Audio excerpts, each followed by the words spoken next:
First Contact. Under fire, the vast dome of the Grand Assembly Hall on Solaria Prime trembled as another explosion rocked the surface of the planet.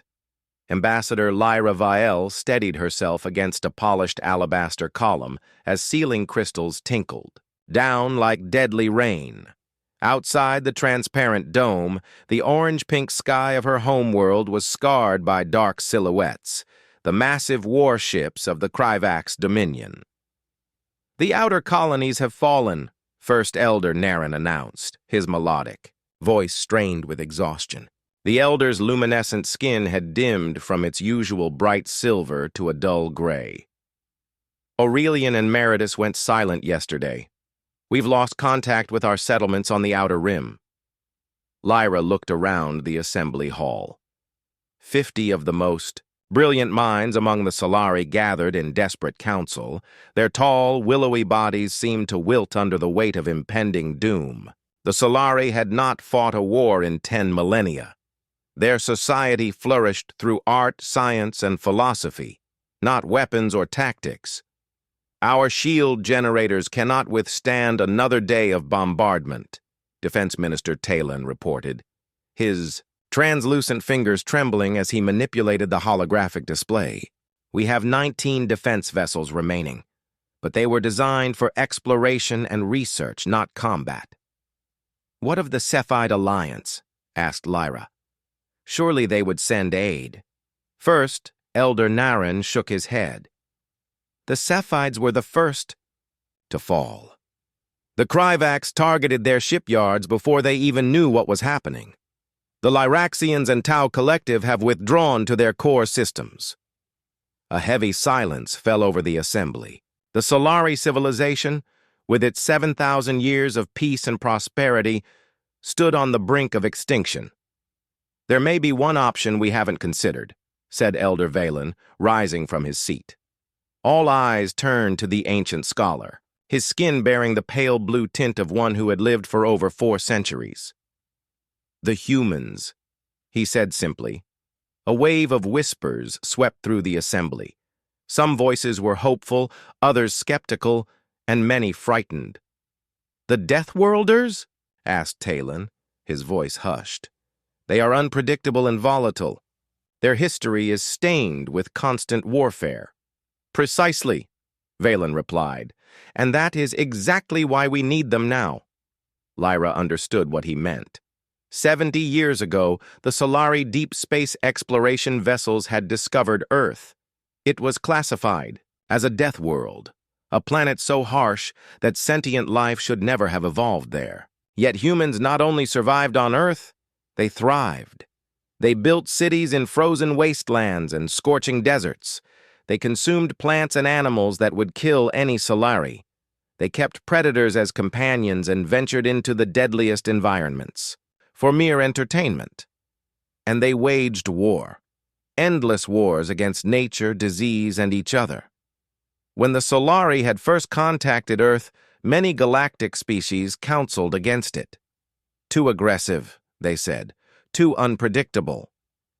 But the Solari saw something different. They saw beings who never surrendered, who always found solutions where none seemed possible. The Solari had welcomed humans to the galactic community when others would have isolated them. Now perhaps that kindness would be repaid. "Do you believe they would help us?" Lyra asked. "We offered them friendship when others offered only fear," Valen said, "and humans have long memories for both allies and enemies." First, Elder Narration moved to a small dust-covered panel on the far wall. Inside was a device given by the humans during first contact, a quantum communicator linked directly to Earth. The humans had called it a red telephone. Though it was neither red nor a telephone by any definition the Solari understood. Narration opened the panel and pressed the single activation node. A small light shifted from dormant amber to active green. "This is First Elder Narration of the Solari Confederation." He spoke clearly into the device. "Our civilization faces extinction at the hands of the Kryvax Dominion. Our outer worlds have fallen. Our homeworld will be next. We call upon humanity for aid as friends in desperate need. For what seemed an eternity, there was only silence. Then a gruff voice answered, "This is Admiral Helena Rostova, United Earth Defense Fleet." Message. Received. Help is coming. Hold position. The transmission ended abruptly. How can they possibly help us? Asked Talon. Earth is 12 light years away. The Kryvax will destroy us within days. Human ships move differently than ours, Lyra said, remembering her studies. They prioritized speed over comfort. They built their vessels for survival in environments we would consider impossible. Before further discussion could ensue, an aide rushed into the assembly hall, his skin pulsing with urgency. First Elder, our deep space sensors have detected anomalies at the edge of our system, multiple gravitational distortions. The vast holographic display at the center of the chamber shifted to show the outer reaches of the Solari system. Dozens of rippling distortions appeared in the vacuum of space, tears in the fabric of reality itself. The Kryvax reinforcements, whispered Talon in horror. They've brought their entire armada. But as the assembly watched, something unexpected emerged from the distortions. Not the black, claw-like vessels of the Kryvax, but ships of gleaming titanium and carbon composite bearing the blue and green emblem of Earth. Impossible, breathed Elder Valen. They've arrived in hours, not years. How? The lead human vessel was massive, nearly twice the size of the largest Kryvax warship. Its hull bristled with what could only be weapons systems, and geometric patterns of armor plating covered its surface. It was not designed for beauty or comfort. It was built for one purpose: war. A communication channel opened, and a human woman appeared on the holographic display. Her dark hair was pulled back tightly, revealing a weathered face with eyes that seemed to evaluate everything they saw. "This is Admiral Helena Rostova of the UEFS Retribution," she said, her voice the same they had heard on the quantum communicator. "The Earth fleet has arrived in response to your distress call. We count 37 Kryvax vessels in orbit around your world. Is that an accurate assessment?" First, Elder Naren stepped forward, his voice trembling slightly. "Yes, Admiral. How did you arrive so quickly?" A slight smile crossed Rostova's face. "We've been developing quantum fold technology for deep space jumps. Your emergency gave us a reason to test it in combat conditions. Now, please clear all Solari vessels from the following coordinates. We're about to give the Kryvax a proper introduction to humanity." The display shifted to show tactical positioning. The human fleet, 43 warships of varying sizes, was maneuvering into formation. Not in a defensive perimeter around Solaria Prime as might be expected, but in an aggressive assault pattern aimed directly at the heart of the Kryvax formation. "They're attacking?" Talon asked incredulously. "Not defending? They're outnumbered." "Numbers aren't everything in warfare," came a new voice. A human male had entered the assembly hall, accompanied by two others in similar uniforms. They wore no visible weapons, yet carried themselves with an unmistakable aura of controlled danger. "Commander Jackson Hayes, Earth Fleet Special Operations," the man introduced himself with a slight bow. "My team and I were deployed to coordinate ground defense. We have 90 seconds before we engage the Kryvax fleet, and we'll need your cooperation." As the assembly watched in stunned silence, the human fleet accelerated toward the Kryvax armada. There was no cautious approach, no attempt at communication or negotiation. The humans struck with overwhelming ferocity. The holographic display showed brilliant flashes as weapons fire crossed the void of space. The human vessels moved with shocking agility for their size, executing maneuvers that seemed to defy physics. They didn't maintain formation but scattered in what appeared to be chaos, until Lyra realized each ship was targeting a specific weakness in the Kryvax fleet structure. "Your species has never encountered humans in combat before, have they?" asked Hayes, watching the Solari reactions to the battle. "The Kryvax have conquered 17 systems in the past decade," Talon said. "No one has been able to stand against them. Hayes nodded. They're about to learn why humans are classified as Deathworlders.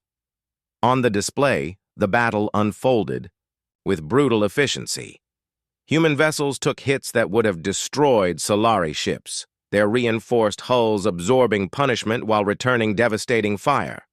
Smaller human craft darted between the massive Kryvax warships, deploying what appeared to be explosive devices at key structural points. "What are those small vessels doing?" asked Lyra, pointing to the display. "Strike fighters," Hayes explained. "They're targeting propulsion and weapon systems. The Kryvax ships are heavily armored from the front, but their engine sections have vulnerabilities. Standard human wolfpack tactics. Within 20 minutes, 7 Kryvax vessels had been destroyed or disabled, while only 3 human ships showed significant damage. The remaining Kryvax warships began to withdraw, abandoning their ground forces on the planet." "They're retreating," Talon said in disbelief. "Tactical withdrawal," corrected Hayes. "They'll regroup and return with reinforcements, which is why we need to establish proper defenses immediately." As if to confirm his words, Admiral Rostova's image reappeared on the display. "Kryvax fleet is in retreat. We've driven them back beyond the 5th orbital, but our scans show they still have a substantial force in the neighboring Proxima system. We've bought some time, but not victory." Hayes turned to the Solari assembly. "We have approximately 72 hours before they return. In that time, we need to deploy planetary shield generators, establish orbital defense platforms, and train your people in basic combat operations." "But we are not warriors," protested Talon. "The Solari have been peaceful for millennia." Hayes's expression softened slightly. "Neither were many humans until necessity demanded otherwise. You don't need to become warriors. You just need to learn how to survive. And that, First Elder, is something humans excel at teaching." Lyra stepped forward. "I volunteer to serve as liaison between our peoples. I've studied human culture more than most." "Good," Hayes nodded, "because understanding each other will be crucial in the days ahead. The Kryvax thought they found an easy target in the Solari. Instead, they've awakened something they never anticipated: the full protective fury of humanity." As the assembly dispersed to begin preparations, Lyra found herself standing beside Commander Hayes at the dome's edge, looking out at the human vessels now taking defensive positions around Solaria Prime. The sleek silver ships of her people seemed delicate and fragile next to the armored bulk of the human warships. "Why did you come?" she asked quietly. "Your people owe us nothing. This isn't your war." Hayes was silent for a moment, his gaze fixed on the distant stars. 70 years ago, your people found us when we were still taking our first steps into the galaxy. When others looked at us and saw only violence and unpredictability, the Solari saw potential. You called us friends when others called us savages." He turned to her, his eyes reflecting the light of Solaria's setting sun. "Humans repay their debts, Ambassador Vile, and we protect our friends." As night fell on Solaria Prime, the sky glittered not only with stars, but with the watchful presence of Earth's warships. For the first time since the Kryvax appeared, hope kindled in the hearts of the Solari people. The Deathworlders had answered their cry in the dark, and the galaxy would never be the same again. The art of human warfare. The Solarian dawn painted the crystalline towers of the capital city in shades of amber and gold, but Ambassador Lyra Vale had no time to appreciate the beauty. For 3 days, she had barely slept as she worked alongside Commander Hayes and his team to prepare for the Kryvax's inevitable return. "Your people learn quickly," Hayes remarked as they observed a group of Solari volunteers being instructed in the use of defensive shield generators. The willowy aliens moved with natural grace, their luminescent skin gleaming with exertion as they mastered the unfamiliar technology. "We've always been fast learners," Lyra replied. "Though I never imagined we would be learning warfare." "Not warfare," Hayes corrected. "Survival. There's a difference." They stood on a balcony overlooking what had been a public gathering space in the heart of the capital. Now it served as the central command for planetary defense operations. Human engineers and technicians worked alongside Solari scientists, merging technologies that had evolved 12 light-years apart.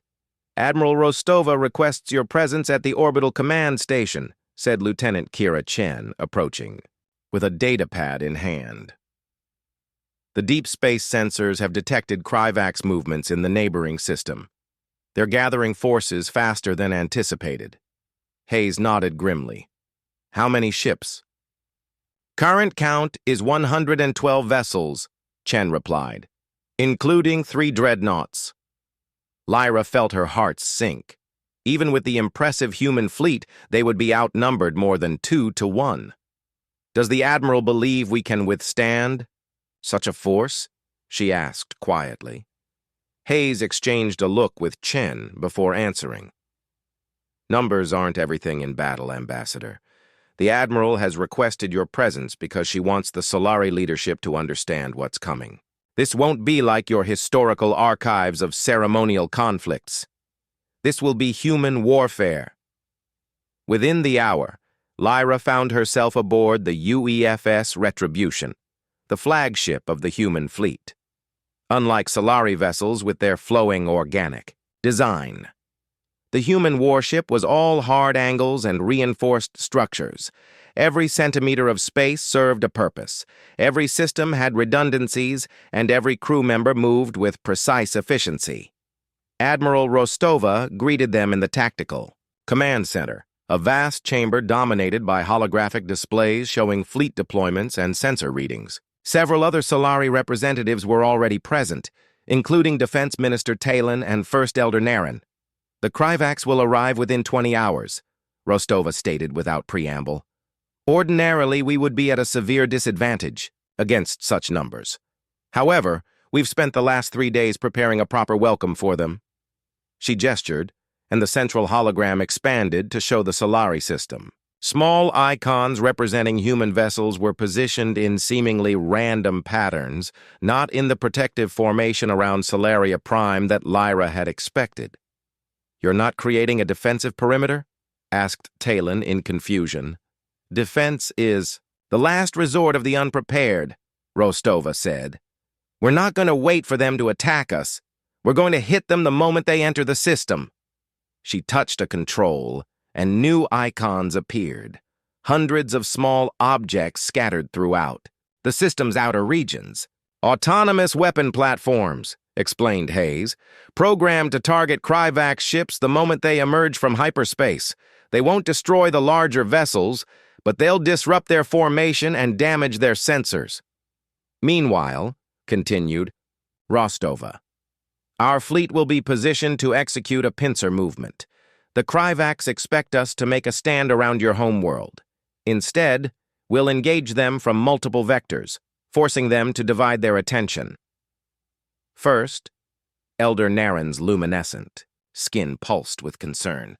"But that leaves Solaria Prime exposed. What if some of their ships break through?" Rostova's smile was cold and confident. "That's what these are for." The hologram shifted again to show massive orbital structures now positioned at strategic points around the planet. "Orbital defense platforms," Hayes explained. "Each one equipped with enough firepower to disable a Kryvax dreadnought. And beneath them, the planetary shield network your people helped us install. 3 overlapping layers of energy barriers that can withstand sustained bombardment." Lyra studied the tactical display, beginning to understand the human approach. "You're creating a killing field," she said quietly. "You want them to reach Solaria Prime." "Precisely," Rostova nodded approvingly. "The Kryvax rely on overwhelming force and intimidation. When they meet resistance, they become fixated on crushing it completely. They'll commit everything to breaking through to your world. And when they do," added Hayes, "they'll find themselves caught between the orbital platforms, the planetary shields, and our fleet closing in behind them." Talon looked from the hologram to the humans with new understanding. "You've done this before?" "Many times," Rostova confirmed. Humanity learned warfare through millennia of conflict. What you're seeing is the distillation of countless battles, victories and defeats. This is what we bring to the galaxy, not just our weapons, but our experience. As the tactical briefing continued, Lyra found herself both horrified and fascinated by the complexity of human military thinking. They didn't just plan for victory. They anticipated failure, created contingencies, and turned disadvantages into traps. They thought about warfare on multiple levels simultaneously: psychology, technology, logistics, and terrain, all woven into a comprehensive strategy. "There's one more element to our defense," Rostova said as the briefing concluded. "Something the Kryvax won't be expecting." The hologram changed to show a massive human vessel unlike any Lyra had seen before. Where most human ships were utilitarian in design, this one had an almost predatory appearance, with forward-swept angles and a silhouette that somehow conveyed menace, even as a holographic representation. "This is the UEFS Harbinger," Rostova said with evident pride. "The most advanced warship humanity has ever built. It carries a weapon we call the Nova Cannon, capable of generating a focused energy burst equivalent to a small star going supernova. One shot can destroy multiple capital ships simultaneously." A hushed silence fell over the Solari representatives. "You've built a weapon that mimics a stellar explosion?" Talon finally asked, his voice barely above a whisper. "Humanity has always turned the forces that threatened us into tools for our survival," Hayes said. "Our homeworld tried to kill us with radiation, extreme temperatures, and natural disasters. We learned to harness those same forces. The Harbinger will remain hidden until the critical moment," Rostova continued. "When the Kryvax commit their dreadnoughts to the attack on Solaria Prime, we'll spring our final trap." As they returned to the surface, Lyra found her mind reeling from all she had learned. The humans approached conflict not as a tragedy to be avoided at all costs, but as a problem to be solved with creativity and determination. "Does it trouble you?" she asked Hayes as their shuttle descended toward the capital. "Creating such elaborate designs for destruction?" Hayes considered her question carefully before answering. "What troubles me is the necessity, not the execution. Every human would prefer a galaxy where such weapons aren't needed, but we don't have that luxury." He gestured toward the sprawling beauty of the Solari capital below. "Your civilization has created wonders because you've had the peace to do so. Earth never knew such peace. We were forged in conflict, shaped by challenges that would have extinguished less determined species. We don't glory in war, Ambassador, but we've mastered it so that others don't have to." The remaining hours before the Kryvax arrival passed in a blur of final preparations. Throughout the capital and across the planet, Solari citizens worked alongside human technicians to reinforce critical infrastructure and establish emergency protocols. Children and the elderly were relocated to underground sanctuaries, while volunteers joined defense crews despite having never experienced combat in their lives. Lyra found herself in the central command bunker beneath the assembly hall when the alert came. The Kryvax fleet had been detected entering the outer system. On the main display, she watched as the first wave of autonomous weapon platforms activated, striking the invaders as they emerged from hyperspace. "Multiple direct hits," reported a human tactical officer. "Enemy formation is disrupted. Their forward screening vessels are taking damage." Admiral Rostova's image appeared on a secondary display. "All ships, execute attack pattern Epsilon. Planetary defense grid to standby status. This is not a drill." Across the system, human warships that had been hiding among asteroid fields and in the shadow of gas giants suddenly accelerated toward the incoming Kryvax fleet, not as a unified force, but as multiple independent battle groups attacking from different vectors. The Kryvax, clearly unprepared for such aggression, struggled to reorient their forces. Several of their lighter vessels were destroyed in the initial engagement, while others broke formation to engage the human attack groups. "They're adapting," observed Hayes. watching the tactical display. Committing their medium cruisers to counter our attack groups while keeping their dreadnoughts in reserve. Is that bad? Asked Lyra. No, Hayes smiled tightly. It's exactly what we wanted. They're dividing their forces to deal with what they perceive as immediate threats. Meanwhile, on the display, a new icon appeared. A single human vessel, emerging from behind Solaria's smallest moon. The UEFS Harbinger, moving with astonishing speed for its size, accelerated toward the heart of the Kryvax formation. Harbinger is in position, announced the tactical officer. Nova cannon charged to 87% capacity. The Kryvax have spotted the Harbinger, Hayes noted. They're reorienting their dreadnoughts. Indeed, the three massive Kryvax vessels were turning to face this new threat, bringing their primary weapons to bear. They've taken the bait, said Rostova over the comm. All attack groups, disengage and execute Maneuver Theta. Harbinger, you are cleared to fire when ready. For a moment, nothing seemed to happen. Then a blinding flash of light emanated from the Harbinger, momentarily overloading the command center's displays. When the image stabilized, a sphere of pure energy was expanding from the human warship, engulfing the Kryvax dreadnoughts in its radiance. When the energy dissipated, nothing remained of the enemy capital ships but scattered debris and rapidly cooling plasma. Direct hit, reported the tactical officer, their voice steady despite the awesome destruction they had just witnessed. All three dreadnoughts neutralized, 82% of remaining Kryvax vessels damaged or disabled. A cheer erupted from the human personnel in the command center. The Solari remained silent, stunned by both the devastation and its implications. In mere minutes, the seemingly invincible Kryvax armada had been reduced to a disorganized collection of damaged vessels. All ships, move to containment positions, ordered Rostova. Prepare to accept surrender from any Kryvax vessel that powers down weapons. The rest are to be disabled or destroyed. Lyra found herself unable to look away from the tactical display as the remaining human warships methodically surrounded the surviving Kryvax vessels. Some of the alien ships attempted to flee, only to be swiftly intercepted. Others powered down, their systems in surrender. A few fought to the end, but against the coordinated human assault, they stood no chance. "Is it over?" she finally asked, her voice barely audible. Hayes nodded. "The battle is, but wars are rarely decided in a single engagement. What happens now?" "Now," he said, "we send a message to the Kryvax leadership, and to anyone else who might threaten peaceful civilizations under human protection."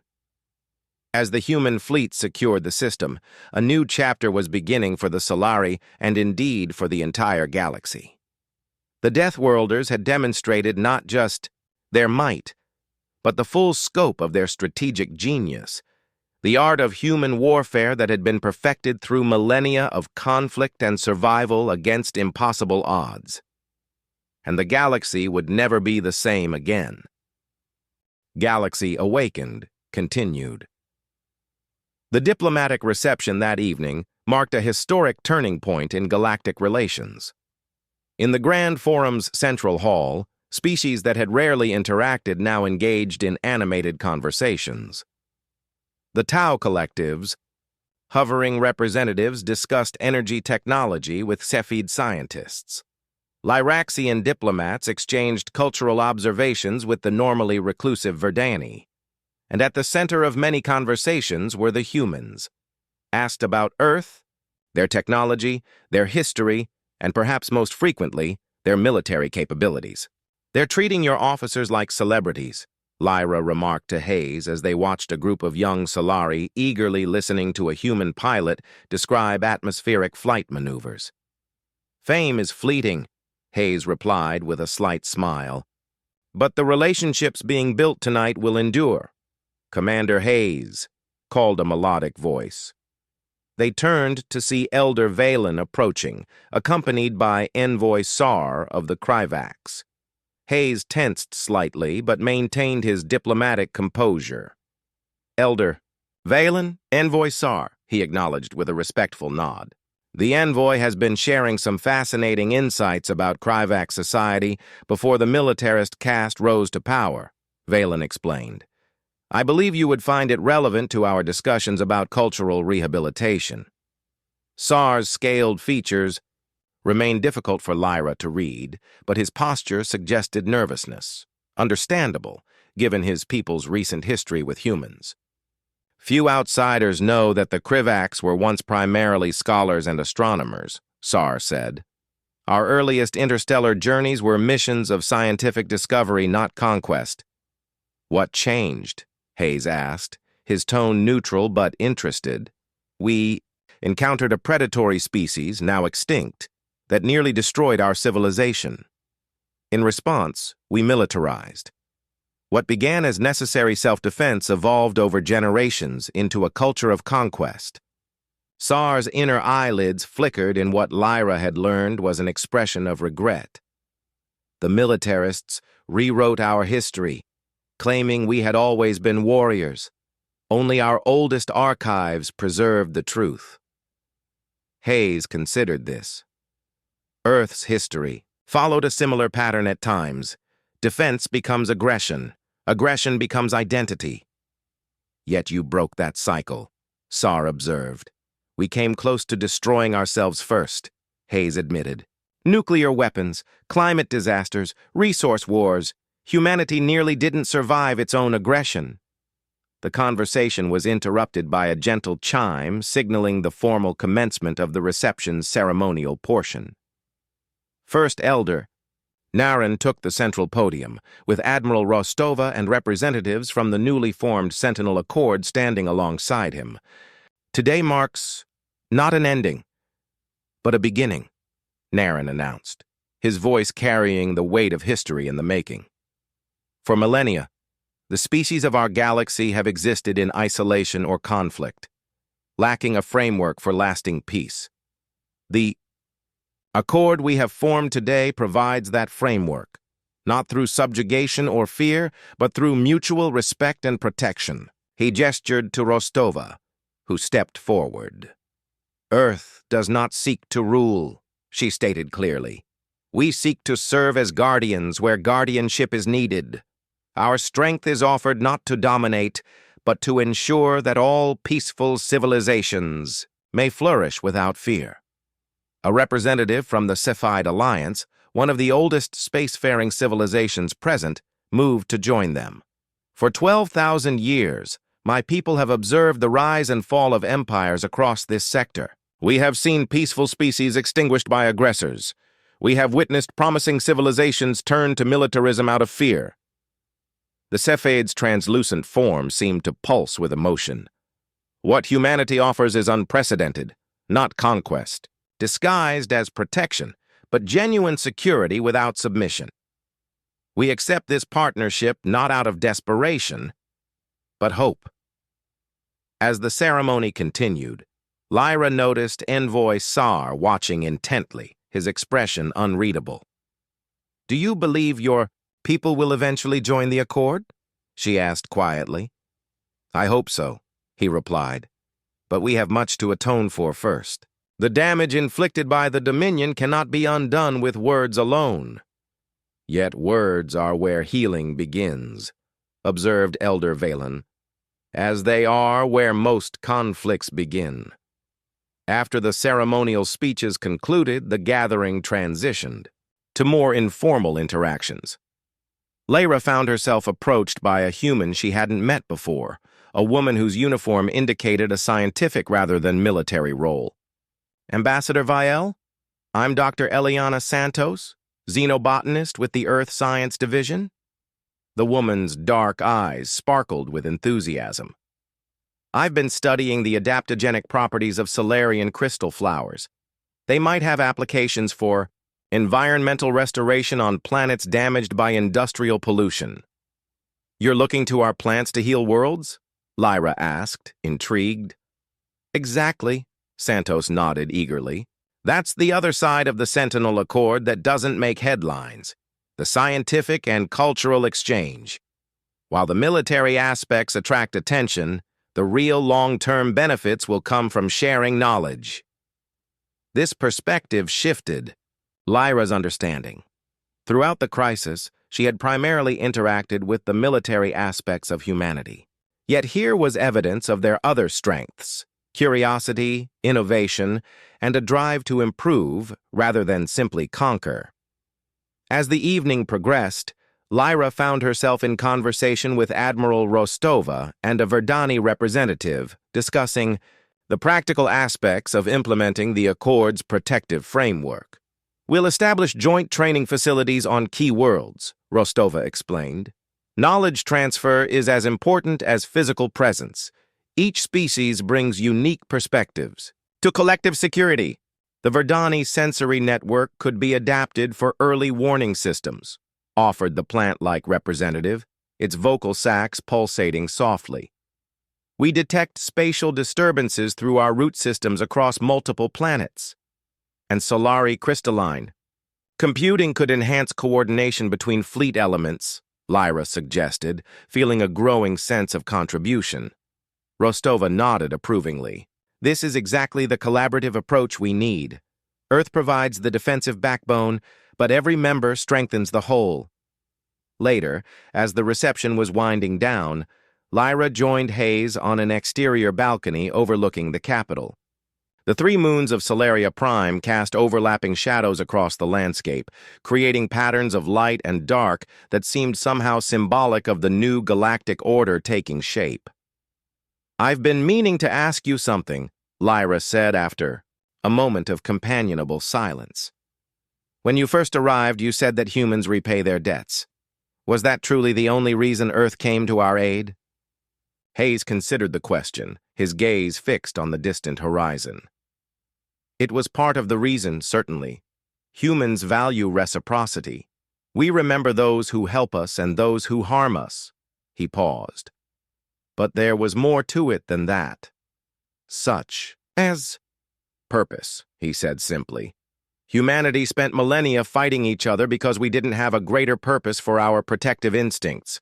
When we finally achieved peace on Earth, we found ourselves with warriors who needed a mission, worthy of their skills." He turned to face her directly. "Protecting those who cannot protect themselves. There's no more worthy purpose than that." "Some might call it paternalistic," Lyra observed. "Some might," Hayes acknowledged. "But we're not imposing our will or demanding subservience. We're offering a shield, not a chain." The following morning, the formal signing ceremony for the Sentinel Accord took place in the Grand Forum. Representatives from 23 species affixed their signatures or equivalent marks to the document, while observers from another dozen. Worlds watched with varying degrees of interest or concern. As First Elder Naren and Admiral Rostova signed the final declaration, a thunderous sound echoed through the chamber. The assembled Solari were striking their hands together in rhythmic applause, a human gesture they had adopted to show approval. The moment was both solemn and joyous, marking the beginning of a new era. No longer would peaceful civilizations exist at the mercy of aggressors. No longer would the gentle be preyed upon by the strong. A new balance had been established, with humanity serving as the fulcrum. 6 months later, Lyra stood on the observation deck of the newly commissioned SSV Harmony, the first vessel of the Solari Defense Fleet to be commanded by a Solari captain. Below, the blue-green expanse of Meritus stretched to the horizon, one of the outer colonies that had been devastated by the Kryvax and was now being restored. "Magnificent, isn't she?" said Captain Alanis, a young Solari who had been among the first volunteers for military training. Like many of his generation, he had embraced aspects of human culture while remaining true to Solari values. "The atmospheric processors are already showing results. Within a year, the surface will be habitable again." Thanks to Verdani terraforming technology and human engineering, Lyra noted. A true collaborative effort. The ship's comm system activated with a soft chime. "Captain, we're receiving a transmission from the UEFS Sentinel. Commander Hayes sends his regards and reports that the Joint Patrol has secured the sector." "Thank you, Lieutenant. Please convey our appreciation for their assistance." As the officer acknowledged the order, Lyra reflected on how much had changed. Throughout the sector, former Kryvax subject worlds were rebuilding under the protection of Sentinel Accord patrols. Cultural exchange programs had blossomed, with students and scholars traveling between worlds that had previously known little of each other. The Kryvax themselves were undergoing a remarkable transformation. Under the Reformation Council's leadership, they had begun the long process of making amends, providing reparations to worlds they had damaged and repurposing their military vessels for humanitarian missions. Most significantly, the predatory dynamic that had dominated galactic politics for millennia had been fundamentally altered. Strength was no longer measured solely by destructive capacity, but by contribution to collective security and prosperity. "There's a human saying I've come to appreciate," Captain Elanis remarked, interrupting Lyra's thoughts. "The true measure of strength is how you use it to protect others, not how you use it against them." Lyra smiled. "They have a gift for distilling wisdom into simple phrases." "Among many other gifts they've shared," Elanis agreed. "Though perhaps their greatest gift was showing us that we don't need to become warriors ourselves. We just need to understand warriors well enough to work alongside them." As the Harmony moved into orbit around Meridus, Lyra thought about the cry in the dark that had summoned humanity to their aid. That desperate call had changed everything, not just for the Solari, but for every peaceful species in the galaxy. The Deathworlders had come, bringing with them not just the fury of their warships, but the protective instinct that defined their species at its best. They had awakened a galaxy to new possibilities, of security without submission, of strength without domination, of a peace protected by those who understood war too well to desire it. And the galaxy would never be the same again,